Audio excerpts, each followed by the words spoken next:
শ্রীকণ্ঠবাবু। এই সময় একটি শ্রোতা লাভ করিয়াছিলাম, এমন শ্রোতা আর পাইব না। ভালো লাগিবার শক্তি ইহার এতই অসাধারণ যে মাসিক পত্রের সংক্ষিপ্ত সমালোচক পদলাভের ইনি একেবারেই অযোগ্য। বৃদ্ধ একেবারে সুপক্ক বোম্বাই আমটির মতো, অম্ল রসের আভাস মাত্র বর্জিত। তাহার স্বভাবের কোথাও এতটুকু আঁশও ছিল না। মাথা ভরা টাক, গোঁপ দাড়ি কামানো, স্নিগ্ধ মধুর মুখ, মুখবিবরের মধ্যে দন্তের কোনো বালাই ছিল না। বড় বড় দুই চক্ষু অবিরাম হাস্যে সমুজ্জ্বল। তাহার স্বাভাবিক ভারী গলায় যখন কথা কহিতেন, তখন তাহার সমস্ত হাত, মুখ, চোখ কথা কহিতে থাকিত। ইনি সেকালের ফার্সি পড়া রসিক মানুষ। ইংরেজির কোনো ধার ধারিতেন না। তাহার বাম পার্শ্বের নিত্যসঙ্গিনী ছিল একটি গুড়গুড়ি। কোলে কোলে সর্বদাই ফিরিত একটি সেতার, এবং কণ্ঠে গানের আর বিশ্রাম ছিল না। পরিচয় থাক আর নাই থাক, স্বাভাবিক হৃদ্যতার জোরে মানুষ মাত্রেরই প্রতি তাহার এমন একটি অবাধ অধিকার ছিল যে কেহই সেটি অস্বীকার করিতে পারিত না। বেশ মনে পড়ে, তিনি একদিন আমাদের লইয়া একজন ইংরেজ ছবিওয়ালার দোকানে ছবি তুলিতে গিয়াছিলেন। তাহার সঙ্গে হিন্দিতে বাংলাতে তিনি এমনই আলাপ জমাইয়া তুলিলেন। অত্যন্ত পরিচিত আত্মীয়ের মতো তাহাকে এমন জোর করিয়া বলিলেন, ছবি তোলার জন্য অত বেশি দাম আমি কোনো মতেই দিতে পারিব না। আমি গরিব মানুষ। না না সাহেব, সে কিছুতেই হইতে পারিবে না। যে সাহেব হাসিয়া সস্তায় তাহার ছবি তুলিয়া দিল। কড়া ইংরেজের দোকানে তাহার মুখে এমনতর অসঙ্গত অনুরোধ যে কিছুমাত্র অশোভন শোনাইল না, তাহার কারণ সকল মানুষের সঙ্গেই তাহার সম্বন্ধটি স্বভাবত নিষ্কণ্টক ছিল। তিনি কাহারও সম্বন্ধেই সংকোচ রাখিতেন না, কেননা তাহার মনের মধ্যে সংকোচের কারণই ছিল না। তিনি একদিন আমাকে সঙ্গে করিয়া একজন ইউরোপীয় মিশনারির বাড়িতে যাইতেন। সেখানে গিয়া তিনি গান গাহিয়া, সেতার বাজাইয়া, মিশনারির মেয়েদের আদর করিয়া তাহাদের বুট পরা ছোট দুইটি পায়ের অজস্র স্তুতিবাদ করিয়া সভা এমন জমাইয়া তুলিতেন যে তাহা আর কাহারও দ্বারা কখনোই সাধ্য হইত না। আর কেহ এমনতর ব্যাপার করিলে নিশ্চয়ই তাহা উপদ্রব বলিয়া গণ্য হইত, কিন্তু শ্রীকণ্ঠ বাবুর পক্ষে ইহা আতিশয্যই নহে। এই জন্য সকলেই তাহাকে লইয়া হাসিত, খুশি হইত। আবার তাহাকে কোনো অত্যাচারকারী দুর্বৃত্ত আঘাত করিতে পারিত না। অপমানের চেষ্টা তাহার উপরে অপমান রূপে আসিয়া পড়িত না। আমাদের বাড়িতে একসময় একজন বিখ্যাত গায়ক কিছুদিন ছিলেন। তিনি মত্ত অবস্থায় শ্রীকণ্ঠবাবুকে যাহা মুখে আসিত তাহাই বলিতেন। শ্রীকণ্ঠবাবু প্রসন্ন মুখে সমস্তই মানিয়া লইতেন, লেশমাত্র প্রতিবাদ করিতেন না। অবশেষে তাহার প্রতি দুর্ব্যবহারের জন্য সেই গায়কটিকে আমাদের বাড়ি হইতে বিদায় করাই স্থির হইল। ইহাতে শ্রীকণ্ঠবাবু ব্যাকুল হইয়া তাহাকে রক্ষা করিবার চেষ্টা করিলেন।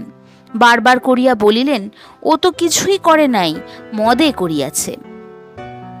কেহ দুঃখ পায়, ইহা তিনি সহিতে পারিতেন না। ইহার কাহিনীও তাহার পক্ষে অসহ্য ছিল। এই জন্য বালকদের কেহ যখন কৌতুক করিয়া তাহাকে পীড়ন করিতে চাহিত, তখন বিদ্যাসাগরের সীতার বনবাস বা শকুন্তলা হইতে কোনো একটা করুণ অংশ তাহাকে পড়িয়া শোনাইত।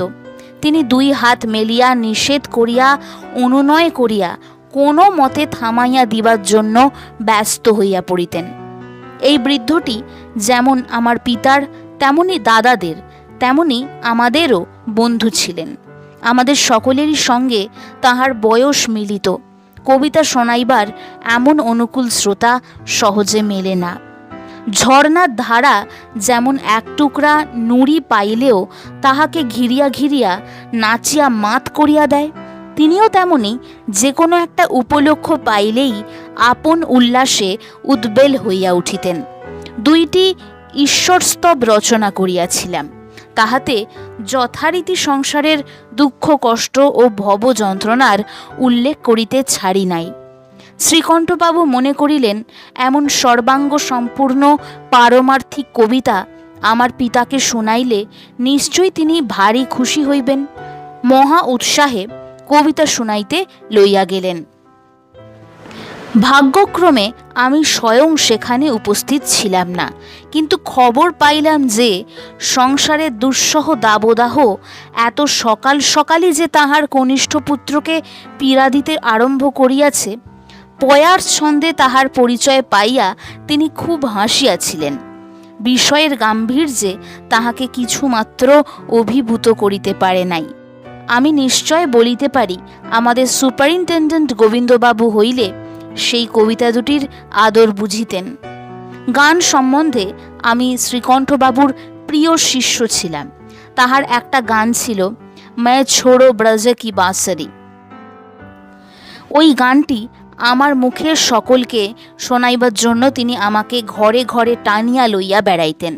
আমি গান ধরিতাম, তিনি সেতারে ঝঙ্কার দিতেন এবং যেখানটিতে গানের প্রধান ঝোঁক ম্যায় ছোড়ো, সেইখানটাতে মাতিয়া উঠিয়া তিনি নিজে যোগ দিতেন ও অশ্রান্তভাবে সেটা ফিরিয়া ফিরিয়া আবৃত্তি করিতেন এবং মাথা নাড়িয়া মুগ্ধ দৃষ্টিতে সকলের মুখের দিকে চাহিয়া যেন সকলকে ঠেলা দিয়া ভালো লাগায় উৎসাহিত করিয়া তুলিতে চেষ্টা করিতেন।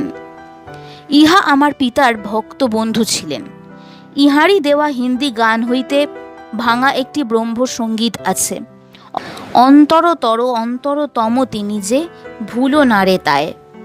এই গানটি তিনি পিতৃদেবকে শোনাইতে শোনাইতে আবেগে চৌকি ছাড়িয়া উঠিয়া দাঁড়াইতেন। সেতারে ঘন ঘন ঝঙ্কার দিয়া একবার বলিতেন, অন্তরতর অন্তরতম তিনি যে, আবার পাল্টাইয়া লইয়া তাহার মুখের সম্মুখে হাত নাড়িয়া বলিতেন, অন্তরতর অন্তরতম তুমি যে। এই বৃদ্ধ যেদিন আমার পিতার সঙ্গে শেষ সাক্ষাৎ করিতে আসেন, তখন পিতৃদেব চুঁচুড়ায় গঙ্গার ধারের বাগানে ছিলেন। শ্রীকণ্ঠবাবু তখন অন্তিম রোগে আক্রান্ত, তাহার উঠিবার শক্তি ছিল না। চোখের পাতা আঙুল দিয়া তুলিয়া চোখ মেলিতে হইত। এই অবস্থায় তিনি তাহার কন্যার শুশ্রূষাধীনে বীরভূমের রায়পুর হইতে চুঁচুড়ায় আসিয়াছিলেন। বহু কষ্টে একবার মাত্র পিতৃদেবের পদধূলি লইয়া চুঁচুড়ার বাসায় ফিরিয়া আসেন ও অল্প দিনেই তাহার মৃত্যু হয়। তাহার কন্যার কাছে শুনিতে পাই, আসন্ন মৃত্যুর সময়ও কি মধুর তব করুণা প্রভু, গানটি গাহিয়া তিনি চির নীরবতা লাভ করেন।